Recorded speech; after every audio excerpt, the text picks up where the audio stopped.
Last ভিডিওতে আমরা মূলত সার্চের সমস্ত মেকানিজম কমপ্লিট করতে পেরেছিলাম, কিন্তু প্রবলেম একটা রয়ে গিয়েছিল। আমরা যে কোনো কিছু সার্চ করলেই সার্চ রেজাল্টে সেটা অ্যাপিয়ার হচ্ছে। এখানে আমরা টাইটেল লিখে সার্চ করেছি, এটা অ্যাপিয়ার হচ্ছে। অবশ্য টাইটেল লিখে সার্চ করলে আমাদের ফুল টাইটেলটা লিখেই সার্চ করতে হচ্ছে, অথবা বডির ভেতরে কিছু থাকলে সেটা লিখে সার্চ করতে হবে। আবার ট্যাগ লিখলেও আমাদের ট্যাগ 1 আছে, ট্যাগ 2 আছে, ট্যাগ লিখলে সার্চ করলেও আমাদের সার্চ রেজাল্ট অ্যাপিয়ার হচ্ছে, কারণ প্রত্যেকটার সাথে ট্যাগ আছে। দ্যাটস ওয়াই ট্যাগে অনুযায়ী সেই সার্চ রেজাল্টটাকে নিয়ে আসছে। প্রবলেমটা হচ্ছে আমরা যখন এখানে ক্লিক করছি তখন সে আমাদেরকে বলছে 404 পেজ নট ফাউন্ড। এটা কেন? এটা ভাই আমাদের অ্যাপ্লিকেশনের কোনো দোষ না। বিলিভ মি, আপনারা এতক্ষণ ধরে যা যা করেছেন তার কোনো দোষ নেই। যেভাবে যা করা দরকার ছিল সব কিছু ঠিকঠাকই আছে। দোষটা আসলে আমার দোষ কোথায়? আমি একটু মিস্টেক করেছিলাম। কোথায় মিস্টেক করেছিলাম? আমি যখন এই প্রজেক্টটা নিয়ে একটু স্টাডি করছিলাম, কিছু কাজ করছিলাম, তখন একটা জায়গায় আমি এক্সট্রা করে একটা রাউটে একটা কিওয়ার্ড সেট করেছিলাম। সেটা হচ্ছে এই পোস্ট কিওয়ার্ড। এই পোস্টের ভেতরে, এক্সপ্লোরারের ভেতরে পোস্ট কন্ট্রোলারের সাথে বা পোস্ট রাউটের সাথে অ্যাকচুয়ালি এক্সট্রা একটা পোস্ট কিওয়ার্ড আমি অ্যাড করেছিলাম, যেটা রিমুভ করতে আমার আর মনে ছিল না। দ্যাটস ওয়াই এই প্রবলেমটা হচ্ছে। কিন্তু আপনি দেখবেন আপনার কোডের কাছে, আপনি আগের ভিডিওগুলোর কোড দেখবেন, সেখানে দেখবেন যে এখানে এইরকমভাবে আমাদের থাকার কথা ছিল। ওকে, তো এই একটা মাত্র রিজনের কারণে আমাদের সব জায়গায় প্রবলেম সৃষ্টি করছিল, শুধু এখানে না। আমি যদি এটা সেভ করে রেখে আবার আমি এক্সপ্লোরারের কাছে যাই, এক্সপ্লোরারের কাছে গিয়ে আমি যদি একটা পেজ ওপেন করার চেষ্টা করি, তাহলে সেটাও আমাদেরকে 404 পেজ নট ফাউন্ড দিচ্ছিল। তো দ্যাটস ওয়াই এটা অনেক বড় একটা ব্যাপার ছিল, তাই না? তো এই প্রবলেমটা সলভ করার একটাই ওয়ে, সেটা হচ্ছে এখান থেকে এই পোস্ট কথাটাকে রিমুভ করে দিতে হবে, যেটা আনইউজুয়াল, যেটা আপনি সেট করেননি, আমি টেস্টিং পারপাসে সেট করেছিলাম এবং প্রজেক্টে সেটা রয়ে গেছে। That's all. ওকে, তো এবার আমরা এই পেজটাতে ভিজিট করার চেষ্টা করি সার্চ করে আনার পরে। ওয়াও, এবার এটা কিন্তু সঠিকভাবে কাজ করছে। এখানে লাইক দেই।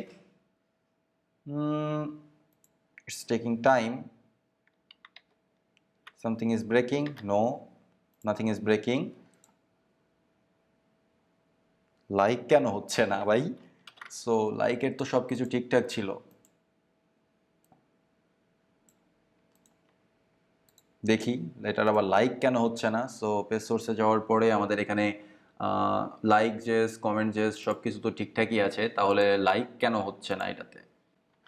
আগে চেক করতে হবে যে রিকোয়েস্টটা যাচ্ছে কিনা। নেটওয়ার্কের ভেতরে রিকোয়েস্টই যাচ্ছে না, সো লাইক কি হবে? টেস্ট কমেন্ট, কমেন্ট যাচ্ছে বাট লাইক যাচ্ছে না। Amazing.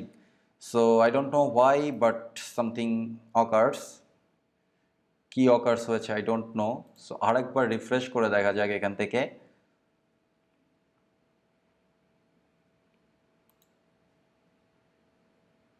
No, nothing occurs, nothing happens. So কি প্রবলেম আই ডোন্ট নো, এটা আমাদেরকে খুঁজে বের করতে হবে, এবং যেটা আমরা এখনই খুঁজে বের করব।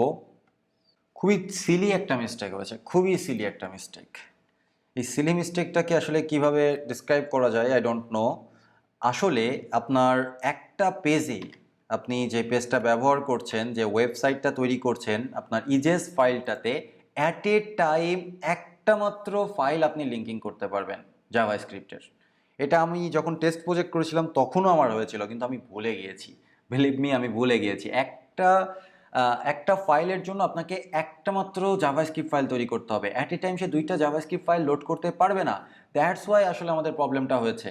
তাহলে আপনি কি করবেন? যেখানে যেখানে দুইটা জাভাস্ক্রিপ্ট ফাইল আছে, আপনি আপনার পেজে ব্যবহার করেছেন, সেই ফাইলগুলোকে একটা ফাইলে মার্জ করে দিবেন। তা না হলে এটা সঠিকভাবে কাজ করতে যাচ্ছে না।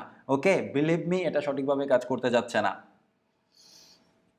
খুবই সিলি একটা মিস্টেক, খুবই সিলি একটা মিস্টেক। এটা ফ্রন্ট এন্ডের জন্য খুবই বাজে একটা ব্যাপার যে অ্যাট এ টাইম দুইটা জাভাস্ক্রিপ্ট ফাইল লোড নেবে না।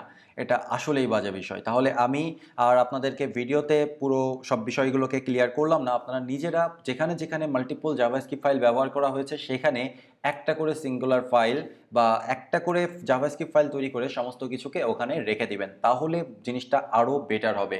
একদম কোনো রকম কোনো প্রবলেম থাকবে না। তাহলে এই চ্যাপ্টারের কাজ মোটামুটি শেষ। এই চ্যাপ্টারে আমরা এক্সপ্লোর করার জন্য যা যা মেকানিজম দরকার ছিল সমস্ত মেকানিজম তৈরি করে ফেলেছি, এবং সার্চ রেজাল্ট নিয়ে কাজ করেছি, সিঙ্গুলার পেজ নিয়ে কাজ করেছি, ইভেন এক্সপ্লোরার পেজটা যেখানে আমাদের সমস্ত পোস্টগুলো আমরা সার্চ করতে পারবো, সেখানে ফিল্টার ছিল, অনেক কিছু ছিল, সব কিছু নিয়ে আমরা কাজ করেছি। আমাদের অলমোস্ট অ্যাপ্লিকেশন রেডি। এখন রেডি না শুধু, আমাদের অল্প কিছু কাজ। যেমন আমরা যদি ড্যাশবোর্ডে ভিজিট করি, ড্যাশবোর্ডে ড্যাশবোর্ডে আমাদের নিউ পোস্ট এবং মাই পোস্টের পেজটা রেডি। ড্যাশবোর্ডের পেজটা সুন্দর করে সাজানো হয়নি। বুকমার্কসে ক্লিক করলে আমরা কিছুই পাচ্ছি না, পেজ 404 পেজ নট ফাউন্ড, সেটা আমরা হ্যান্ডেল করিনি। কমেন্টসের ভেতরে ক্লিক করলে পেজ নট ফাউন্ড হবে, কারণ কমেন্টস নিয়ে আমরা কাজ করিনি। Edit profile ready, change password ready না। তাহলে আমাদের এখানে ওভারঅল আর 3টা জায়গায় কাজ আছে। একটা হচ্ছে বুকমার্কস, দ্বিতীয়টা হচ্ছে কমেন্টস এবং তৃতীয়টা হচ্ছে চেঞ্জ পাসওয়ার্ড। যে এবং অবভিয়াসলি ড্যাশবোর্ডটাকে আমাদের সাজাতে হবে। তাহলে এই কাজগুলো আমরা ড্যাশবোর্ডের চ্যাপ্টারে করব। বাট এর আগে আমাদের আরেকটা চ্যাপ্টার নিয়ে কাজ করতে হবে, সেটা হচ্ছে অথর।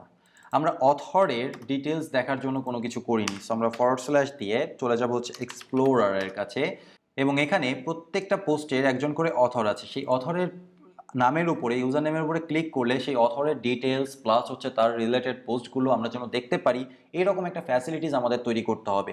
সেটাও আমরা করব এক্স্যাক্টলি নেক্সট চ্যাপ্টারে।